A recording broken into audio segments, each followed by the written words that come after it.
Hi, Pastor Ben, pastor of Evangelism and Community at Central here again. I was watching one of those inspirational videos online this past week and something caught my attention. It was a video that indicated that the only way we were going to get through this pandemic was if we think as a we, not a me. It was a clever video showing one person hoarding emergency supplies and selling them at inflated prices in order to make money and make sure he is taking care of me. He sells his last syringe to a diabetic who can barely afford the inflated price, but she has to have them, so she finally pays. After selling the last syringe, the young man gets a call from his mom who indicates that she had run out of syringes and she can't find any. He rushes to her house. The mom indicates that she wasn't able to take her medicine and the young man was broken up, that he didn't have any for his own mom. Then comes in the woman who bought the last syringe to stop by and check on her friend. She indicates that she finally found some syringes and remembered that her friend was also a diabetic. She was willing to share and save this young man's mom's life. The young man learns this lesson and is seen at the end of the video sharing all the emergency supplies that he had hoarded for free, indicating that the only way to get through this pandemic is if we think as a we, not me. See, this concept is such a biblical one.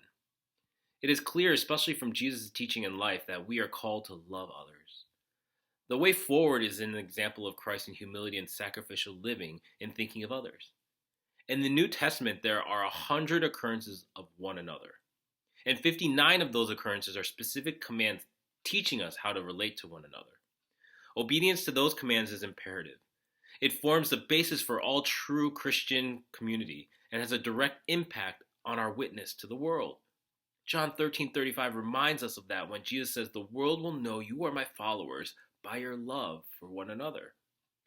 We see commands to love one another, be devoted to one another, live in harmony with one another, build up one another, care for one another, bear one another's burdens, show hospitality to one another, clothe yourselves with humility towards one another. As Christ's reflection to each other and to the world, these things are so important for us to be dedicated to. Unfortunately, we sometimes lose focus of that importance, especially in times that we get disoriented by things like a crisis or hardship, isolation, and we again look to only self. Even without the crisis, I think the world has experienced people saying they are Christian that haven't dedicated themselves to one another values.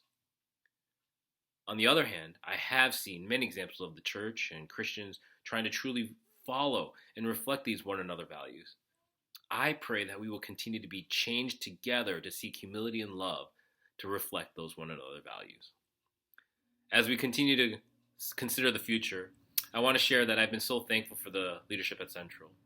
Every meeting we talk and plan and look to God for direction, it is clear we have this value of one another at heart. We talked about how we are going to love others and make sure the decisions we are making reflect that godly value when it comes to things coming up in the future. It is through this that I know that we are looking to God as our light out of darkness and trial of the coronavirus. With that, one of the songs I know my kids love and that they learned at Central School is something we would like to share with you and will hopefully lead us through.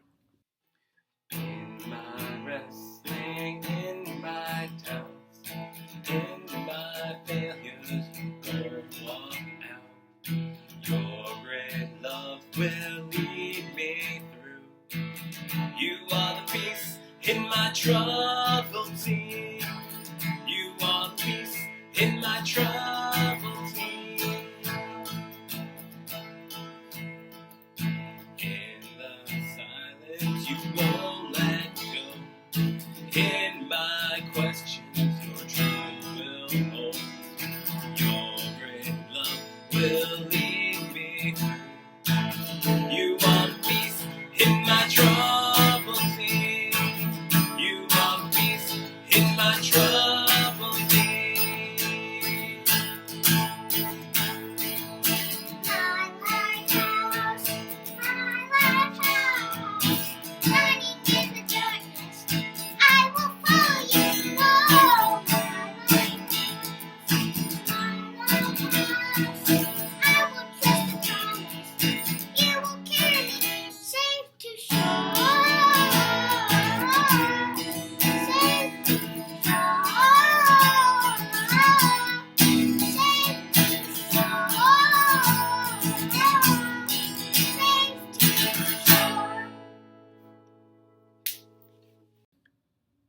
God bless you, and may God continue to lead us forward.